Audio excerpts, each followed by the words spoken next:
알아듣게, 복음을. 저는 그걸 확신합니다. 성령이 하시는 거죠. 이게 똑같잖아요.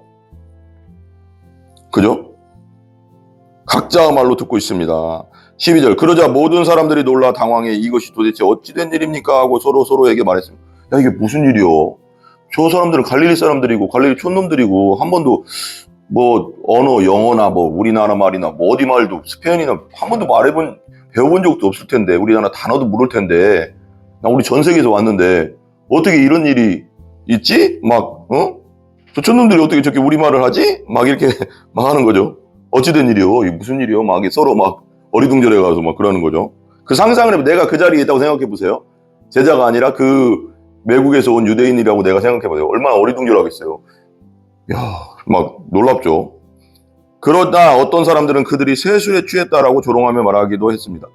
야야, 저 사람들 술 취했네. 술 취했어. 오늘은 공동체 성경 읽기 순서대로 사도행전 2장입니다. 사도행전 2장. 너무 중요해 가서요. 공동체 성경 말씀 순서대로 사도행전 2장 1절부터 4절까지만 읽고요. 이게 다 설명하겠습니다. 다 하나씩 보면서 오늘 좀 말씀이 길어도 그런 마음이 드네요. 좀 하나님이 다 하기를 원하시는 마음이 들어가서 처음부터 끝까지 다 한번 해보겠습니다. 2장 전체가 길어요. 40 몇 절까지인가 있는 것 같아요. 47절까지 있는데 다 한번 해보겠습니다. 설명할 건 설명하고 그냥 넘어갈 건 넘어가면서 한번 설명해 보도록 하겠습니다. 마춘절 오순절이 이르렀을 때 그들이 모두 함께 한 곳에 모여 있었습니다. 우리말 성경으로 있습니다. 그때 하늘로부터 갑자기 급하고 강한 바람 같은 소리가 있었고 그들이 앉아있던 온 집을 가득 채웠습니다. 그리고 마치 불같은 혀들이 갈라지는 것이 그들에게 나타나 그들 각 사람 위에 임했습니다. 그러나 모두 성령으로 충만함을 받고 성령께서 그들에게 말하게 하심을 따라 그들이 다른 방언으로 말하기 시작했습니다. 아멘. 우리가 이제 사도행전 1장 어제 했지만 사도행전 1장에 보면 예수님이 이제 승천하시면서 예루살렘 떠나지 말고 성령이 올 건데 그때까지 기다려라. 그래서 성령이 오면 예루살렘과 온 유대와 사마리아 땅끝까지 이르러 내 증인이 되리라. 성령이 증인이 되게 한다는 거죠. 성령이 그러니까 그 전에 있던 예수님의 사역, 삶, 그리고 십자가, 부활에 대해서 증거하시면서 내가 증인이 된다는 거예요. 성령을 통해서. 성령이 임하면. 그래서 이제 10일 동안 예수님께서 부활하신 다음에 40일 동안 제자들하고 있으면서 가르치시고 그랬잖아요. 가르치셨어요. 40일 동안에 또 부활하신 몸으로. 그리고 이제 40일 후에 이제 승천하셨는데, 부활하고 40일 후에 승천하셨는데, 승천하시고 나서 10일 있다 이제 이 불이 임한 겁니다. 성령이 임한 거죠. 성령이. 불이 임했다는 게 조금 이제 오해 소지가 있지만 성령이 임한 겁니다. 성령이. 그게 오늘이죠. 근데 10일 동안 예루살렘을 떠나지 말라고 했을 때 다 같이 모여서 제자들과 1장 마지막 구절에 보면 거의 제자들과 여자들과 그리고 어머니 마리아, 예수님의 어머니 마리아와 함께 120명이 모여서 오로지 기도에 힘쓰니라고 했습니다. 오직 기도만 했다는 거예요. 10일 동안 그냥 뭐 딴 거 안 하고 그냥 기도만 했다는 거죠. 금식으로 한 건지 뭔지는 모르겠지만 오로지 기도로 힘썼는데 그때 이제 그 이후에 성령이 임하는 겁니다. 그러니까 우리가 이 구절만 보면 사도행전 지금 1장 이 구절만 보면 이런 모든 것들을 경험하고 그러니까 예수님의 사역도 경험하고 십자가도 보고 부활도 본 사람들이 기도했을 때 오로지 기도했을 때 이런 것들을 경험하지 못한 상태에서 기도가 아니라 이런 것들 다 경험하고 알고 보고 예수님 부활하신 몸을 보고 10일 동안 기도했을 때 성령이 임했다는 게 되게 중요합니다. 그러니까 이게 경험 없는 상태에서 10일 동안 기도하는 게 아니라 이런 걸 알고 10일 동안 기도했다는 거죠. 그러니까 그러고 나서 완전히 성령이 그 사건들을 실제화시키면서 이제 완전 성령 충만함을 받는 그 상태죠. 기도하면서. 그게 오늘입니다. 마침내 그랬어요. 마침내. 이 마침내가 저는 되게 와닿는 것 같아요. 마침내. 기도했더니 십자가도 경험하고 부활도 보고 예수님의 사역도 다 본 사람들이 기도하고 오직 기도했더니 마침내 기도를 멈추지 말라고 하잖아요. 기도를 멈추지 마라 그랬잖아요. 그죠? 예수님 안에서 마침내 오순절이 이르렀을 때 그들이 모두 함께 한 곳에 모여 있었습니다. 기도하다 낙심하지 말라고 했잖아요. 그 불의한 재판장과 과부의 예수님이 그 예화를 들면서 불의한 재판장에다 끊임없이 가니까 불의한 재판장도 그 과부의 말을 들어주는데 하물며 너희를 사랑하는 하나님 아버지가 너희 기도를 들어주지 않겠느냐. 기도하다 낙심하지 말라고 하잖아요. 하나님의 뜻에 합당하게 하나님 안에서 기도하면, 주님 안에서 복음 안에서 기도하면 하나님이 끝까지 낭망하지 않고 기도하면 하나님의 응답이 있을 건데 내 생각과 다른 응답이 올지라도 응답은 온다는 거예요. 포기하지 말라는 거예요. 낙담하지 말라는 거예요. 아멘? 그러니까 마침내가 되게 중요한 거죠. 마침내 응답이 오는데 오순절이 이르렀을 때 그들이 모두 함께 한 곳에 모여 있었습니다. 모두 함께 한 곳에서 모여서 있었는데 기도하고 있었겠죠. 오로지 기도에 힘썼으니까. 그때 마가의 다락방이죠. 그때 하늘로부터 갑자기 급하고 강한 바람 같은 소리가 있었고 하늘은 하나님으로부터죠. 하나님으로부터 갑자기 급하고 강한 바람 같은 소리. 그러니까 막 바람 세게 불 때 보면 막 이렇게 소리라는 거죠. 그러니까 뭐 급하고 강한 바람 같은 소리라고 했어요. 바람 같은 소리가 중요합니다. 바람이 아니에요. 바람이 막 그게 아니라 소리가 중요한 겁니다. 여기서는 급하고 강한 바람 같은 소리. 그러니까 바람 같은 소리가 휘 하면서 이제 성령이 뭐 그런 소리를 통해 소리가 들렸다는 거죠. 제자들에게 휘. 근데 바람이 아니에요. 그 소리가 바람 소리 같은 소리가 휘 하면서 막 이제 하늘로부터 내려와서 막 휘젓는 거죠. 그 공간을. 이게 상상을 해보세요. 성령이 그 공간, 제자들이 앉아 있는 공간을 확 휘젓고 다니는 거, 소리가 들리면서 그 상상을 해보세요. 그리고 나서 그들이 앉아있던 온 집에 가득 채웠습니다. 그 바람 같은 소리가 가득 채웠다는 거예요. 휘 하면서 막 그냥 돌아다니고 있는 뭔가 이렇게 성령이 막 운행하시는 거죠. 그렇게 하고. 저는 이걸 보면서 그 생각이 들어요. 창세기에 보면 창조하신 후에 흑암이 깊음 위에 있고 혼돈한 상태였다고 했거든요. 그 위에 하나님의 영이 운행하시니라 그랬잖아요. 우리는 혼돈이거든요. 어둠이거든요. 죄인이거든요. 근데 그 위에 지금 제자들 위에 혼돈과 죄악에 가득 찬 세상 위에 제자들 위에 기도하니까 성령이 운행하시잖아요. 저는 이게 막 이렇게 연결되더라고요. 이렇게 운행하시는데 그 질서가 잡히는 거죠. 이제 봐봐요. 질서가 잡히는 거죠. 각 사람이 임했습니다. 그리고 3절 마치 불 같은 혀들이 갈라지는 것이. 여기도 또 불 같은 혀예요. 불이 아니에요. 불 같은 혀라고 했어요. 그죠? 불 같은 혀들이 갈라지는 것이 그들에게 나타나. 불 같은 혀는 뭐야? 불 이렇게 막 장작되면 이게 불꽃이 이렇게 막 갈라지잖아요. 이렇게 이쪽으로 막 갈라지고 이렇게 막 타오르잖아요. 그렇듯이 불 같은 혀들이 막 갈라지는 것 같이 이렇게 보였다는 거죠. 성령의 그게 불 같은 혀들이 갈라지는 것이 그들에게 나타나서 이들이 그걸 받는지 안 받는지 모르겠지만 성경에 이 지금 사도행전에서 말하는 것은 그런 혀들이 그들 각 사람 위에 임했어요. 불 같은 혀, 막 이렇게 불꽃같이 이렇게 불 같은 혀들이 각 사람 위에 임했어요. 이 사람들이 받는지 안 받는지 모르지만 성경에 지금 증언하고 있는 거죠. 그들 각 사람 위에 임했어요. 막 바람소리 처음에는 막 하면서 소리가 막 나고 그리고 불 같은 혀들이 각자 위에 임했어요. 임했습니다. 그러자 모두 뭘로 성령으로 충만함을 받고 충만은 가득 차서 넘친다 뭐 그런 상태잖아요. 성령으로 하나님의 영으로 충만함을 받고 성령께서 그들에게 말하게 하심을 따라 그들이 다른 방언으로 말하기 시작했다. 성령께서 그러니까 내가 하는 게 아니라 성령께서 그들에게 말하게 하심을 따라서 하늘의 언어죠. 하늘의 언어를 막 말하게 하는 거예요. 방언을 말하는데 다른 방언으로 말하기 시작했다.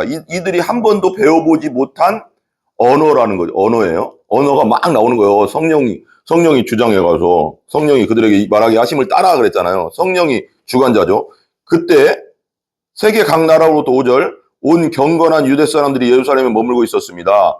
그러니까 그때는 말하자면 명절날 그 유대인들의 명절날에는 전 세계에서 유대인들이 흩어져 있던 유대인들이 다 와요. 우리나라 같으면 뭐 미국에서도 오고 뭐도 오고 뭐 이렇게 오는 식으로 전 세계에서 다 모여요. 예루살렘으로 모였는데 경건하다는 것은 뭐예요? 하나님을 경외하는 자들이라는 거죠.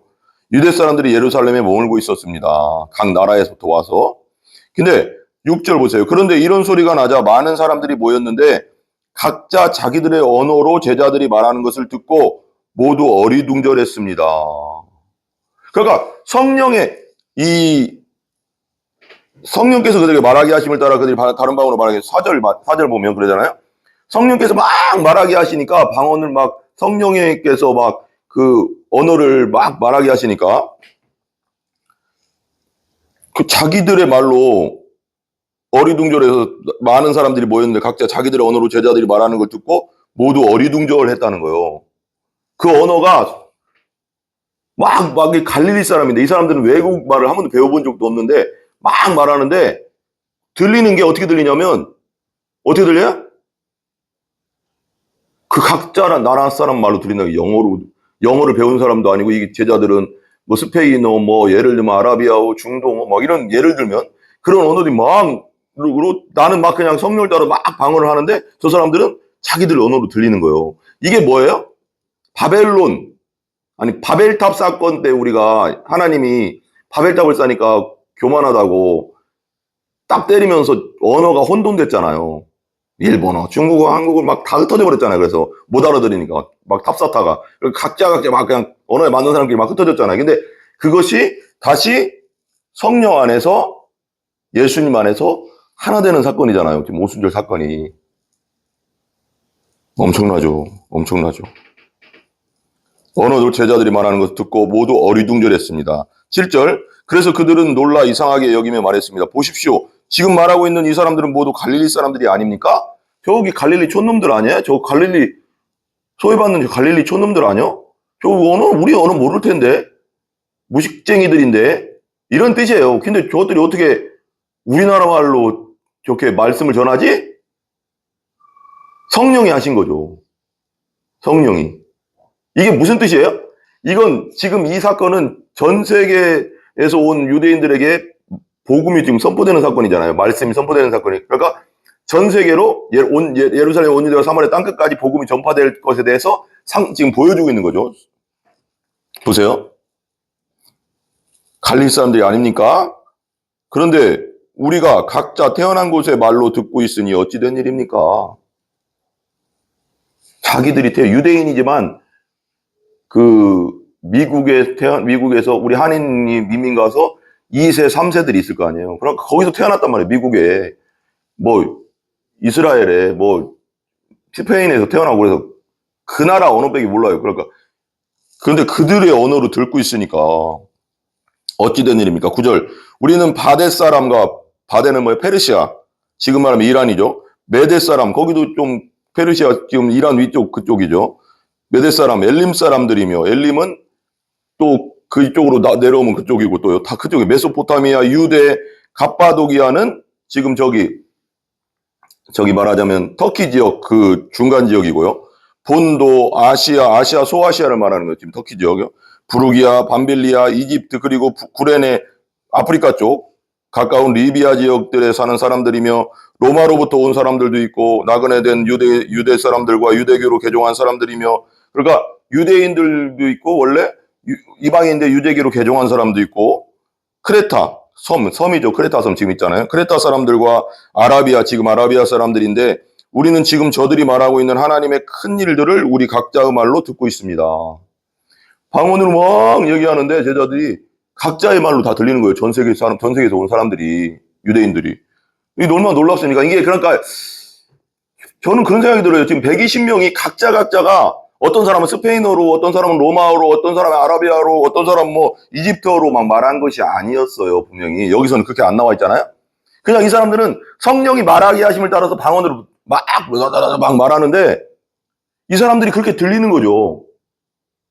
성령이 그렇게 들리게 하시는 거죠. 그 언어로.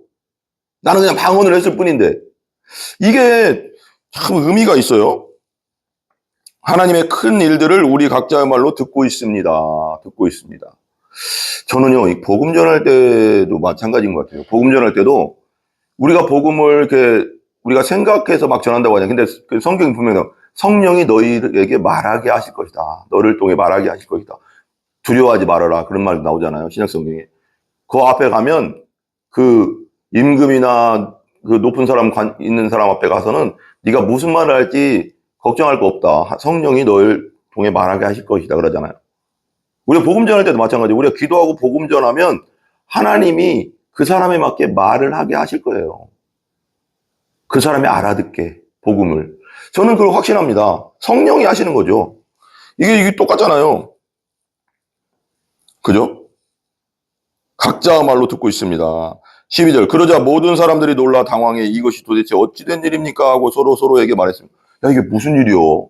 저 사람들은 갈릴리 사람들이고, 갈릴리 촌놈들이고, 한 번도 뭐, 언어, 영어나 뭐, 우리나라 말이나 뭐, 어디 말도, 스페인이나 한 번도 배워본 적도 없을 텐데, 우리나라 단어도 모를 텐데, 나 우리 전 세계에서 왔는데, 어떻게 이런 일이 있지? 막, 저 촌놈들이 어떻게 저렇게 우리말을 하지? 막 이렇게 막 하는 거죠.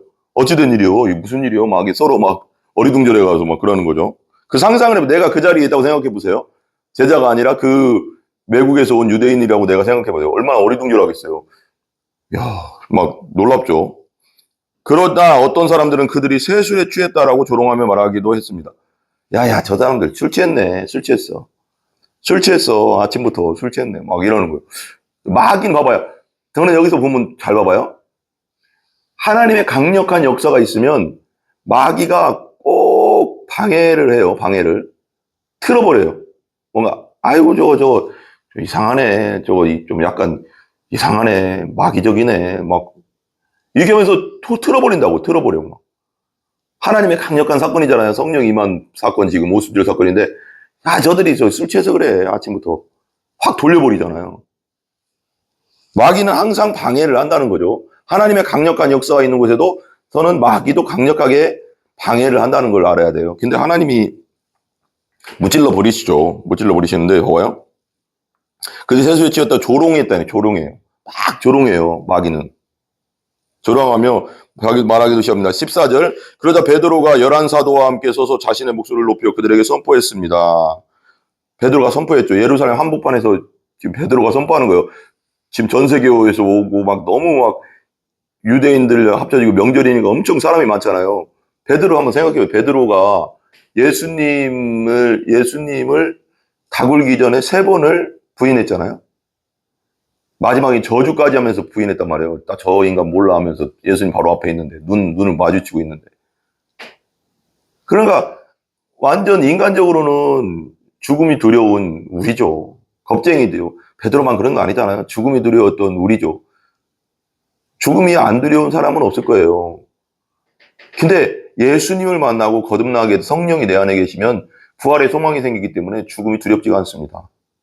자는 거니까요. 또 가면 천국이니까요, 우리는. 그러니까 그 믿음이 생겨요. 소망이 생겨요. 베드로가 성령을 받고 나니까 담대해져 가서 그렇게 겁이 많던 죽음을 두려워했던 우리 같은 존재였는데 갑자기 예루살렘 한복판 그 모두가 있는 그 한복판에 뛰어들어가서 용기 있게 선포하는 거잖아요. 이건 누가 해요? 베드로가 아니죠. 성령이 하시는 거죠. 성령의 충만함, 성령을 받고 나면 예수가 내 안에 들어오고 나면 제대로 들어오고 나면 담대해지는 겁니다. 담대해지는 거예요. 성령이 그렇게 하죠.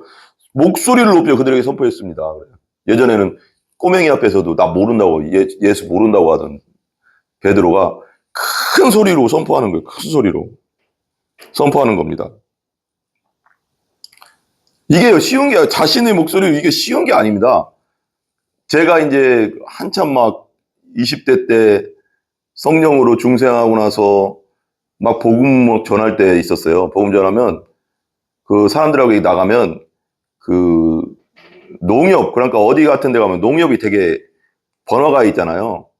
그 농협 앞에 가서 막 그 그 보면대 가지고 가서, 이 보면대 같은 거 가지고 가서 설교를 했어요. 선포했어요. 막 그러니까 예수 믿으세요 정도가 아니라 예수를 왜 믿어야 되는지에서 우리 농협은, 우리 시골의 농협은, 읍내 농협은 약간 또 이렇게 높아 있어요. 이렇게 강대상처럼 약간 높아요. 계단 올라가서 이제 들어가야 되거든요. 1층을. 그러니까 거기다 갖다 놓고 막 선포하는데 지금은 어떻게 했는지 모르겠어요. 제가 담대해지더라고요.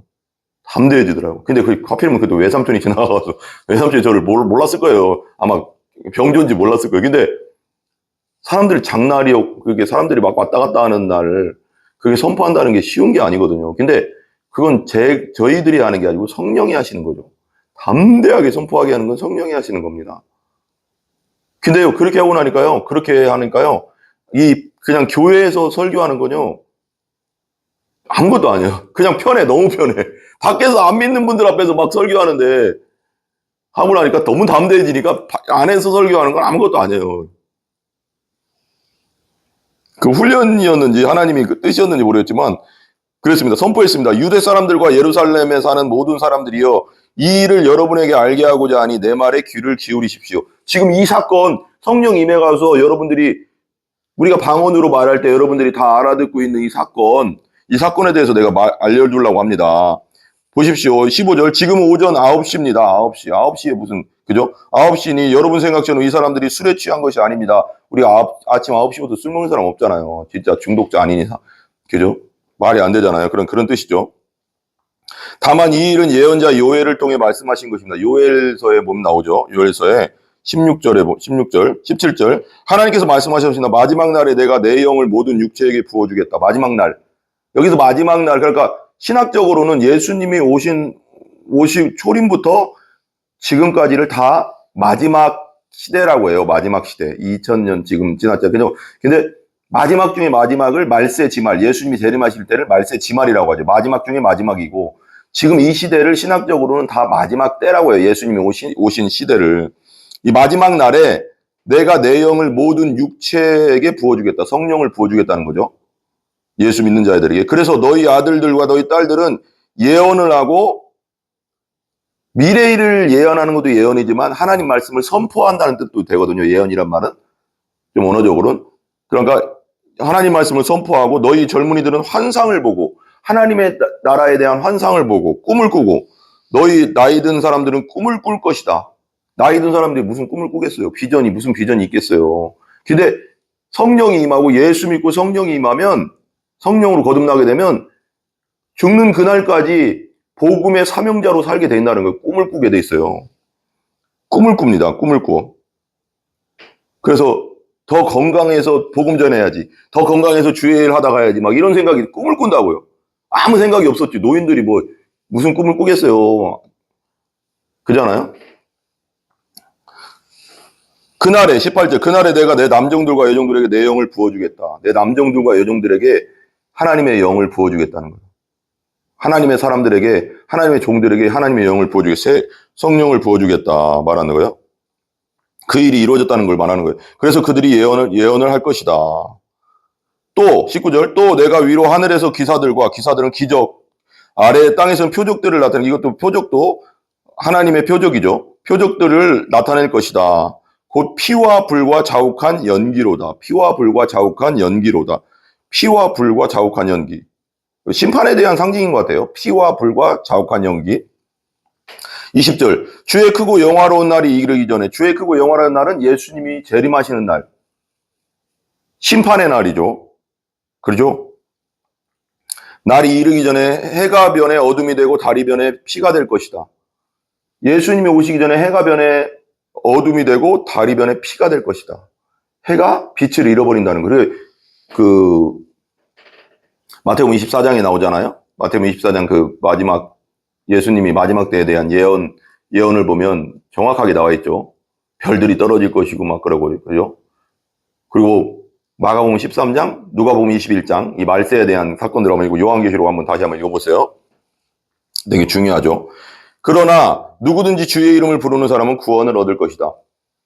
누구든지 주의 이름, 나사렛 예수가 주님이고 메시아고 참 하나님이고 하나님의 아들이라는 걸 믿고 그분을 왕과 구세주와 주인으로 받아들인 자들은, 그 이름을 부르는 자들은 그 심판에서 구원을 받을 것이다. 그러니까 성경적으로 봤을 때 거기서 이제 구원받는다 그런 말이 있을 때 우리 죄 가운데서 구원받고 지옥에서 구원받고 심판에서 구원받고 그러잖아요. 근데 이 구원의 의미가 많은 부분 예수님이 재림하시고 심판하실 때 우린 심판받지 않는다는 의미가 되게 많아요. 신약 성경에. 왜 예수님이 대신 십자가에서 심판을 다 당하셨기 때문에 내 죄에 대한 심판을 받아들인 자들은 죄가 깨끗이 씻음받았죠. 그러니까 이게 되게 중요한 거죠. 예수님 믿는다는 게 엄청 중요한 겁니다. 주의 이름을 부르는 자들은 구원을 받을 것이다. 주의 이름을 부르는 자는 구원을 받을 것이요. 이런 거 있잖아요. 주의 이름을 부르는 자는 구원을 받을 것이다. 할렐루야, 할렐루야. 할렐루야죠, 진짜. 할렐루야. 22절.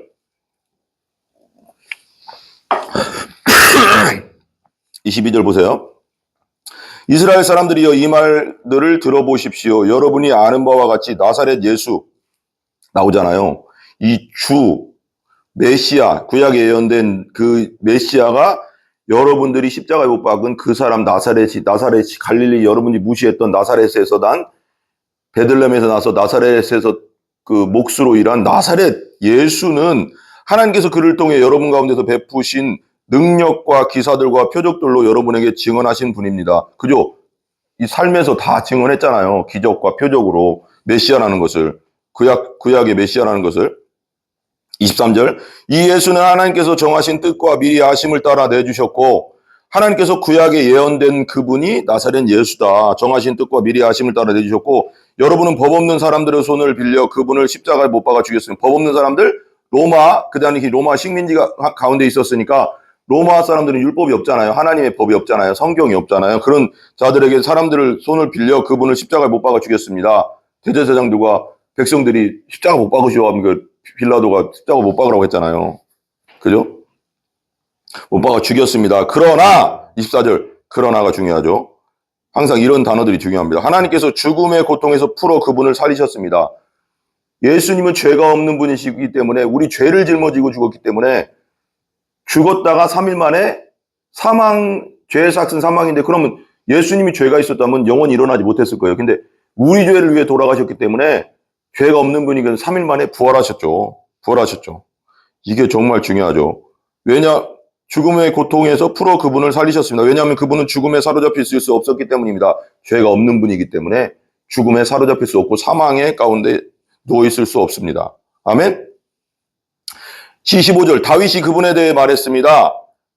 다윗이 시편에 이렇게 말했어요. 내가 내 앞에 계신 주를 항상 뵙습니다.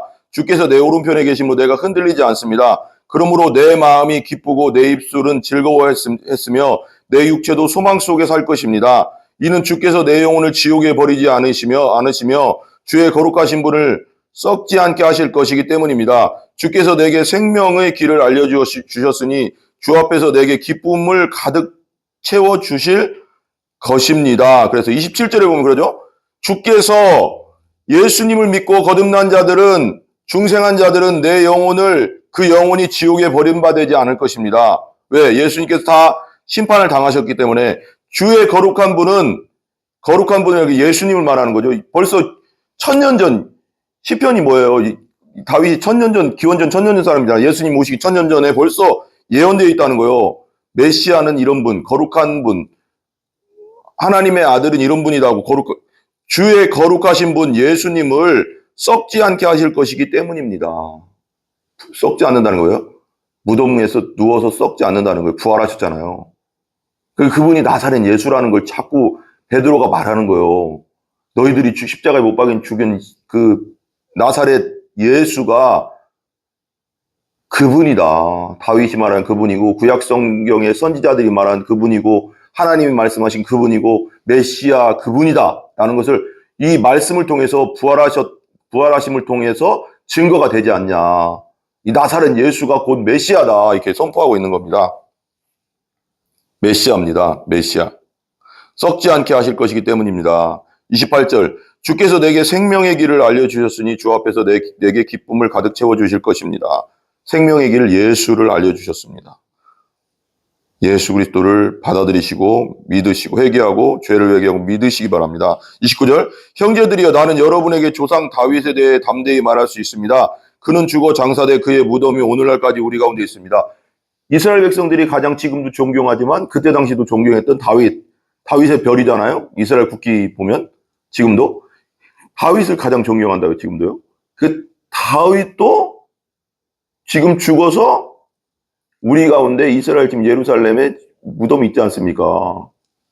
그런 뜻이에요. 그죠?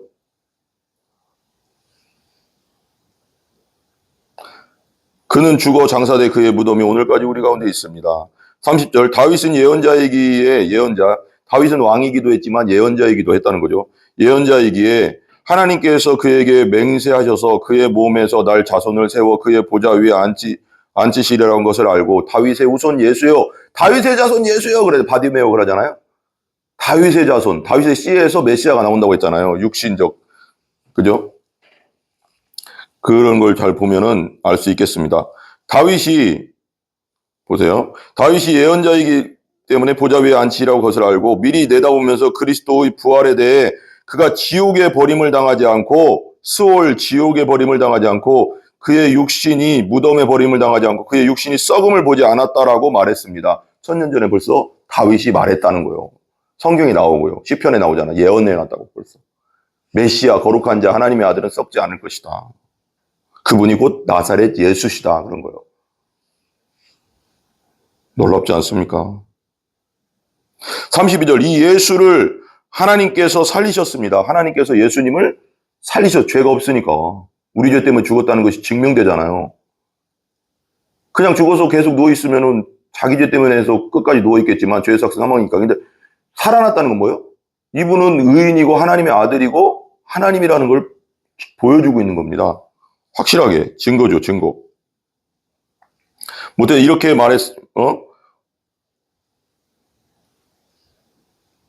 하나님께서 살리셨습니다. 이 일에 대해 우리 모두가 증인들입니다. 이 120명 지금 여기 막 방언하고 있는 성령이 임해서 방언하고 있는 이 사람들이 다 증인입니다. 예수님의 삶과 공생의 기간과 십자가와 부활 사건, 이 부활 사건, 부활하신 분이 곧 메시아인데 나사렛 예수가 부활했다는 걸 우리가 직접 봤고요. 40일 동안 우리랑 같이 있었습니다. 자꾸 선포하는 거죠. 이분이 메시아입니다. 이분이 구원자입니다. 라고 자꾸 선포하는 거예요. 나사렛 예수가 구원자입니다. 이렇게요. 증인이라는 거죠. 33절 하나님께서 이 예수를 높이 올리셔서 그분의 오른편에 앉히셨습니다. 지금 승천에서 하나님 우편에 앉아 계시다는 거죠. 성삼위 하나님, 그죠? 높임 받으신 예수께서는 아버지께서 약속하신 성령을 받아 우리에게 부어주셨는데 지금 여러분이 보고 듣는 것이 바로 이것입니다. 높임 받으신 하나님 보좌 우편에 앉아 계신 그분께서 우리가 10일 동안 기도했는데 아버지께서 약속하신 성령, 하나님 아버지께서 약속하신 그 성령을 거룩한 영을 받아서 예수님 받아서 우리에게 지금 부어주셨습니다. 지금 여러분이 보고 듣고 있는 바로 이것입니다. 다윗은 하늘에서 올라가지 못했으나 이렇게 말했습니다. 다윗은 하늘로 올라가지 않았잖아요. 예수님은 승천하셨지만 35절 다 이게 지금 구약의 말씀들을 끌어와서 지금 베드로가 말하는 거예요. 주께서 내 주께 말씀하시기를 내가 주께서 내 주께 여기 앞에 주는 하나님 그 뒤는 예수님을 말하는 거죠. 주께서 내 주께 말씀하시기를 내가 네 원수를 네 발 아래 굴복시키기까지 너는 내 오른편에 앉아 있어라 그래요. 원수 마귀 그죠? 36 그러므로 이스라엘 모든 집은 확실하게 알아두십시오. 이스라엘 지금 여러분들 확실하게 알아두십시오. 여러분이 십자가에 못 박인 그 나사렛 이 예수를 하나님께서 주와 그리스도가 되게 하셨습니다. 주 하나님 아도나이 그러죠. 주 여호와 하나님 아도나이 주와 왕과 그리스도 메시아 기름 부음 받은 자 우리가 구약에 예언됐던 그 메시아입니다. 하나님의 아들 오신다고 한 그 메시아가 이 나사렛 예수입니다. 라고 말하는 거예요. 멋있네요. 여러분이 십자가 못 박은 이 예수를 하나님께서 주와 그리스도가 되게 하셨습니다. 여러분들이 무시하고 십자가에 못 박고 신선 모독자라고 십자가 못 박은 이분이 부활함으로써 하나님의 아들임이 확실하게 증거되고 있지 않습니까? 우리들이 그 증인입니다 라고 딱 하는 겁니다. 지금 여러분이 이 성령 임해가서 우리가 말하는 걸 보십시오. 우리는 당신들의 오늘 배운 적이 없는데 우리 입에서 하나님의 크신 일을 선포하고 있지 않습니까? 하나님은 살아계시고 우리가 그의 제자고 우리가 쫓아다녔던 나사렛 예수가 메시아입니다. 부활로 증거되고 있지 않습니까? 구약 성경에서 예언됐던 그 거룩하신 분의 썩지 아니하리라 그 메시아가 곧 이 나사렛 예수라는 것이 증거되고 있지 않습니까? 부활하심으로 성경이 연결되지 않습니까? 이렇게 말하는 거죠. 성경으로 철저하게 말하고 있어요. 우리 사역자들은 성경으로 말해야 됩니다. 성경으로. 주께서 내 주께 말씀한 내 원수를 뭐죠? 십자가 못 박은 예수를 하나님께서 주와 그리스도가 되게 하셨느니라. 37절. 그러자 그들이 듣고 마음에 찔려 베드로와 다른 사도들에게 형제들이여 우리가 무엇을 해야 합니까? 라고 물었습니다. 그러니까 베드로가 그렇게 선포한 거예요. 야, 니들이 죽인 나사렛 예수, 니들이 신성모독이라고 하고 3일 만에 내가 이 성전을 헐라 내가 일으키리라 부활을 말하는 건 예수님은 그걸 자꾸 신성모독이라고 하고 내가 하나님의 아들이다. 그러니까 야, 우리 하나님은 한 분이신데 네가 어떻게 하나님이야? 이 신성모독자야 그런 거. 삼위일체를 모르니까요. 육신을 입고 이 세상에 온다는 걸 구약 성경에도 예언되어 있잖아요. 천의 몸에서 잉태되리라. 육신을 입고 오신다는 걸 구약 성경에 계속 얘기했고, 근데 그걸 보면서도 깨닫지 못했던 거죠, 유대인. 그러니까 이 니들이 죽인 나사렛 예수 있잖아. 니들 시골뜨기라고 무시했던 신성모독자라고 무시했던 그분이 진짜 살아났어. 이걸 보면서 당신들 알아야 돼. 구약에 예언됐잖아. 거룩한 분은 썩지 않는다고. 근데 이분이 일어났다니까? 그럼 어떻게 돼? 이분이 나사렛 예수가 곧 거룩한 분 메시아야. 이게 연결이 딱 되니까 거기서 이게 통곡하는 거죠. 우린 신성모독자라고 십자가에 못 박아 죽였는데 진짜 메시아였네. 진짜 구약에 예언된 그 메시아가 나사렛 예수였네. 보잘것없게 생겼던 그 메시아가 이사야 53장 그러잖아요. 연한 순 같고 풍채도 없고 보잘것없다고 했다고요. 그러니까 너무 평범했기 때문에 우리 생각으로 메시아를 재단하면 안 됩니다. 성경에서 어떻게 말씀하고 있는 것을 따라서 우리가 예수님을 받아들여야 되는 거죠. 근데 이분이 나사렛 예수가 곧 너희들이 십자가에 못 박인 나사렛 예수가 부활하심으로써 구약에 예언된 거룩한 분은 썩지 아니하라고 한 그것과 연결되지 않냐. 이분이 메시아다. 하니까 가슴을 치면서 통곡하는 거죠. 가슴이 찔리는 거죠. 아, 어떻게 해야 되냐. 그럼 우리가 메시아를 죽였구나. 우리가 기다리던 그 메시아 하나님을 죽였구나. 두려움이 막 충만한 거죠. 두렵죠. 하나님을 죽였는데. 몰라보고. 듣고 마음이 찔렸다잖아요. 베드로와 다른 사도들에게 형제들이여 우리가 무엇을 해야 합니까? 어떻게 해야 됩니까? 그럼 우리가 나사렛 예수 메시아 그분이 메시아인지도 모르고 죽였는데 어떻게 합니까? 어떻게 합니까? 우리 그냥 너무 두렵습니다. 하나님의 아들을 죽였는데 어떻게 합니까? 막 두렵죠. 어떻게 해야 됩니까? 이때 베드로가 대답했습니다. 우리도 마찬가지예요. 우리도 마찬가지입니다. 이겁니다. 회개하십시오. 그 죄를 회개하십시오. 하나님의 아들을 죽인 죄를 회개하십시오. 여러분의 죄 때문에 예수님이 십자가에 못 박혀 죽었습니다. 회개하십시오. 여러분의 죄를 회개하십시오. 여러분이 예수님을 믿지 않는 죄를 회개하십시오. 나사렛 예수가 메시아라는 것을 믿지 않는 죄를 회개하고 그분을 받아들이십시오. 그런 거죠. 회개하십시오. 그리고 여러분의 죄를 용서받기 위해 예수 그리스도의 이름으로 여러분이 각각 침례를 받으십시오. 그래요. 죄를 용서받기 위해서. 그러면 여러분이 성령의 선물을 받게 될 것입니다. 이게 되게 중요해요. 회개하십시오. 여러분의 죄를 회개하십시오. 나사렛 예수를 십자가 못 박고 그분을 메시아로 받아들이지 않고 죽인 죄를 회개하십시오. 여러분의 죄를 회개하십시오. 그리고 죄를 용서받기 위해 그리스도의 이름으로 여러분 각각 침례를 받으십시오. 그러면 순서가 여러분이 성령의 선물을 받게 될 것입니다. 회개하고 예수 그리스도의 이름으로 예수님을 받아들이고 침례를 받고 그러면 거룩한 그 위에 예수 보혈로 씻으신 그 위에 성령이 내 안에 거룩한 영이 임하신다는 거죠. 성령의 선물을 받게 될 것이다. 이게 순서가 되게 중요합니다. 회개, 예수 믿으면 성령이 임한다. 그죠? 39절. 이 약속은 여러분과 여러분의 자녀와 먼 데 있는 모든 사람, 여러분과 여러분의 자녀, 먼 데 있는 모든 이방인들, 전 세계를 말하는 거예요. 예루살렘 온유와 사마리 땅끝까지 복음이 전파된다고 했잖아요. 먼 데 있는 모든 사람, 곧 우리 하나님께서 부르시는 모든 사람들에게 주신 것입니다. 하나님께서 각자를 부르시는 거예요. 우리 전도를 통해서 외적 부르심, 그리고 믿고자 하는 자에게 성령이 내적 부르심, 거듭나게 하시고 중생하게 하시고 성령을 주시죠. 오늘 말대로. 정말 중요합니다.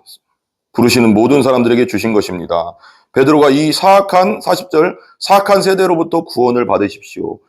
메시아, 나사렛 예수를 메시아가 아니라고 떠들고 다니는 사람들에게서 나와서 나사렛 예수를 따르십시오. 그분이 메시아입니다. 구약에 예언된 그 메시아입니다. 부활로서 증거됐습니다.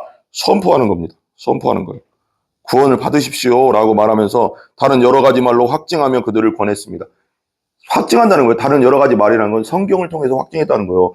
구약 성경을 통해서 메시아, 나사렛 예수가 메시아라는 것을 끊임없이 그분이 하신 일과 그분이 부활하신 일을 통해서 끊임없이 선포하는 겁니다. 나사렛 예수가 메시아다. 확증을 한다는 거예요. 확증. 확증은 성경으로 하는 겁니다. 내 설득력 있는 말로 하는 게 아닙니다. 바울도 그랬잖아요. 설득력 있는 말로 된 게 아니라고. 아덴에서 설득력 있는 말로 하다가 안 됐잖아요. 오직 십자가만 자랑하겠다고 했잖아요. 예수님만 자랑하겠다는 거거든요. 성경만 말하겠다. 확증하며 그들에게 권했습니다. 41절. 그러자 베드로의 말을 받아들인 사람들이 침례를 받았고, 침례를 받았다는 건 죄를 회개하고 예수님을 죽인 죄를 회개하고 예수님을 받아들이고 침례를 받았고 그날 믿는 사람의 숫자가 약 3,000명이나 더 늘었습니다. 여러분, 제가 분명히 얘기했죠. 우리 사도행전의 핵심 단어가 이건 신학적으로예요. 신학적으로 신학자들이 말하는 게 성령과 성장이라고 했어요. 성령과 성장. 그러니까 성령이 임하고 성령이 충만해지면 여기 이대로 말할게요. 사람의 숫자가 약 3,000명이나 더 늘어. 믿는 사람의 수. 그러니까 이거 그냥 종교인을 말하는 게 아니라 교회에 와서 회개하고 예수 믿고 성령 받고 중생이 한다는 게 중요해요. 중생하고 거듭난 숫자가 3,000이라는 거예요. 그냥 여기 앉아있는 교회에 와서 교인들이 아니라, 종교인들이 아니라, 교회에 앉아있지만 성령 받은 적이 없는 사람들을 말하는 게 아니고 성령이 임해서 진짜 거듭난 자가 3,000명이나 된다는 거예요. 여러분, 강력하게 예수 그리스도를 선포하면 성령이 역사하면 거듭나는 숫자는 생길 수밖에 없어요. 여기 이대로라면, 성경대로라면 사람의 수가 3,000명이나 더 들었습니다. 42절. 그거 한번 생각해 봐야 돼요, 우리가. 그들은 사도들의 가르침을 받고 교제하며 빵을 떼는 것과 기도하는 일에 전념했다. 성령 받고 거듭나고 나니까 예수 제대로 믿고 나니까 이런 일이 일어나요. 사도들의 가르침을 받아요. 지금 말하면 목회자들의 가르침을 받고 믿음의 교제를 하고 빵을 뗀다는 건 식사를 하고 기도하는 일에 전무했다. 이 네 가지가 정말 중요하죠. 가르침, 설교를 듣고 말씀을 배우고 서로 교제하고 말씀의 교제를 또 하고 식사하고 기도하는 것. 이 네 가지가 정말 교회에서 중요합니다. 이래 전념했대요. 전념. 다른 일 안 했대요. 전념했대요. 이거 이래. 43절. 모든 사람들에게 두려움이 임했는데 사도들을 통해 기사와 표적들이 나타났습니다. 기사와 표적들이 나타난 건 뭐예요? 이 사람들이 하나님의 사람, 예수의 사람, 하나님의 나사렛 예수가 하나님이라는 것을 증명하는 거죠. 이 제자들이.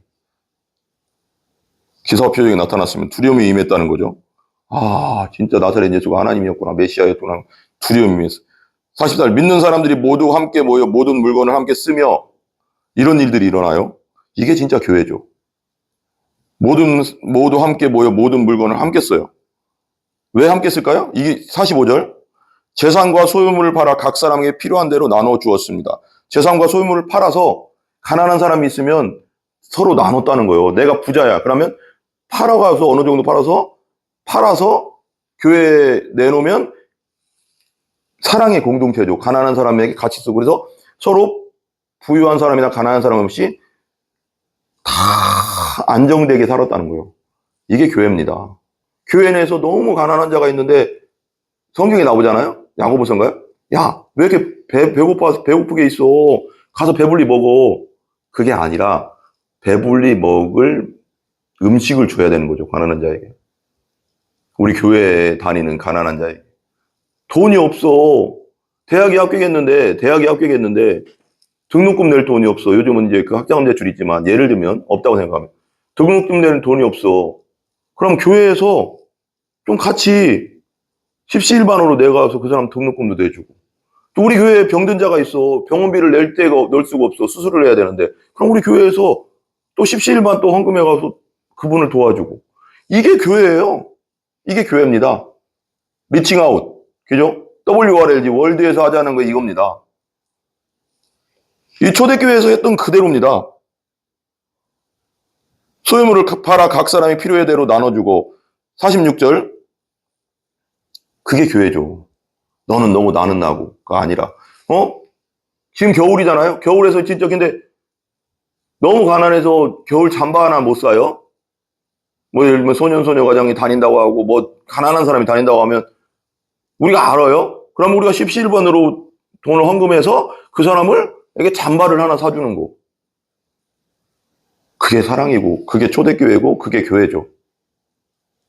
그 교회를 그렇게 우리가 추구해, 그렇게 나가야 됩니다. 그게 성경적인 거고요. 성령이 제대로 임하면 이렇게 되는 겁니다. 그리고 우리가 지금 우리 이 땅의 교회들이 나아갈 방향이, 지금 나가고 있는 방향이 잘 가고 있는지를 생각해야 되는 거예요. 지금 뭔가 문제가 있지 않는가? 초대교회는 이랬는데 왜 우리는 지금 이렇지? 초대교회를 보면서 기준을 봐야 돼요. 기준을. 그때는 그때가 아니에요. 46절, 그리고 날마다 성전에서 한 마음으로, 한 마음이 돼요. 성령이 임하니까. 예수 그리스도를 믿고 성령이 임하니까 한 마음으로 모이기를 힘쓰고 집집마다 빵을 떼면서 기쁨과 순수한 마음으로 음식을 나눠 먹었습니다. 집집에 모여서 또 막 3,000명 다 같이 모일 데가 없잖아요. 그러니까 집집에 모여가서 빵을 떼면서 기쁨과 순전한 마음으로 음식을 나눠 먹었습니다. 기쁨이 임한다는 거죠.